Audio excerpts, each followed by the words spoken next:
façon harmonieuse dans la société. Merci. Well, Transport Union Motaung says none of the legitimate unions have called for a nationwide truck strike.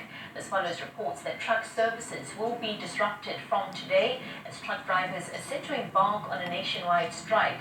Truck drivers are demanding that no migrants be employed by South African companies. They also want training centres to be opened for local drivers over the next 3 months. Well, earlier this year, truck drivers on the N3 near Durban blocked the highway, protesting that migrants are being hired by transport companies.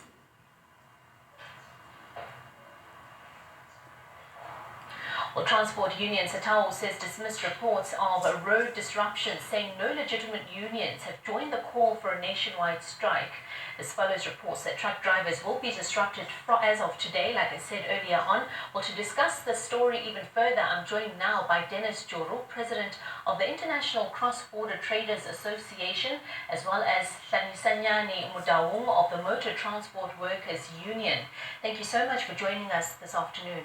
Thank you very much. Well, I think I'll begin with you. I think there's a new report by the Human Rights Watch, and I'm sure you've seen it. It shows that the foreign truck drivers are under attack in South Africa, and this report says that government is doing nothing about that.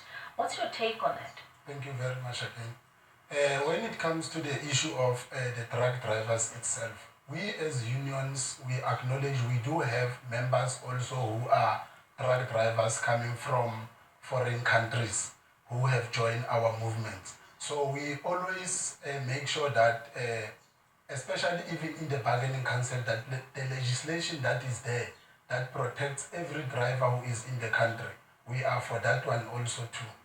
But do you believe that, there is an issue with the protection of foreign truck drivers in the country? Yes, we do believe that there is a problem that the police are not getting it right. We must just check with the police. Why are they not arresting the people who are there? We do have the intelligence. Why the intelligent are not cracking these criminals? Because this is clearly a pure crime. Because as much as we do have legislations, the Bargaining Council for the Road Freight Industry is there. We do have agencies to enforce this legislation. And we, most of the time, try by all means that the companies that have employed illegal immigrants to make sure that they go with what the legislation is saying, because there is legislation. And as we speak right now, we've seen reports that there will be disruptions from today. How are things standing? Are there disruptions? With us as trade unions, we don't even know where does that comes from. That's why I'm saying we will rely on the police to do their duties. Because as trade unions, especially unions that are party to the Bargaining Council of the Road Freight, where these truck drivers mostly are affiliated in that Bargaining Council, we also asking ourselves, we only saw on the social medias that this is what is going to happen.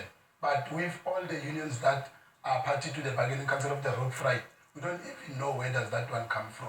And Dennis, then I'll bring you in here, because you issued, as the International Cross-Border Traders Association, issued a warning to the government, regarding the disruptions that was expected for tomorrow, and you've asked that the government protect the foreign truck drivers. Tell us a bit about, what it is that you've heard that will take place tomorrow, and where does it come from?